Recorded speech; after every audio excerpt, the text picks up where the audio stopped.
A group of strong men were casting nets together to catch fish. Each man held tightly onto a section of the net, pushing forward in perfect horizontal coordination. But suddenly, the area near Kwong turned chaotic, as the fishing net shook violently, making him flinch and tremble, nearly letting go of the net. Mr. Mack curiously stepped closer to see what was going on.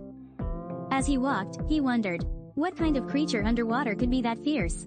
Suddenly, a massive creature burst from the surface and leapt over the entire net, leaving everyone in shock. Mr. Mack could only silently return to work.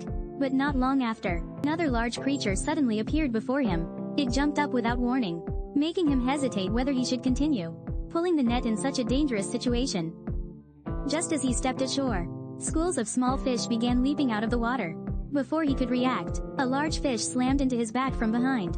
Mr. Mack was still stunned when another giant creature slithered out between him and Kwong. He suddenly felt small and powerless, stuck in a no-win situation. Still, he firmly held onto the net until a fish voluntarily swam into his arms, catching him off guard. It felt like he was sitting there waiting for a bite. He used his large frame to pin the struggling fish down, then carefully removed it from the net. It was a fierce tigerfish weighing nearly 11 pounds, and he was the first to catch a fish that day. The excitement sparkled in his eyes as he returned to his spot on the net line. However, the area near the fishing net remained chaotic. Many fish had escaped the net, jumping out of the water and vanishing in seconds. Repeated attacks by large fish left Mr. Mack nearly paralyzed. He started feeling helpless, surrendering to fate.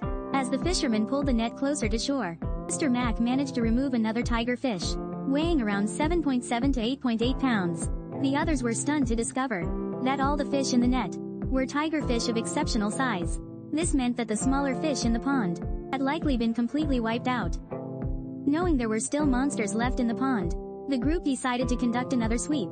But right at that moment, Mr. Mack suddenly froze beside the net, looking as if he were constipated. Meanwhile, Tiu Ho dashed across the water dramatically,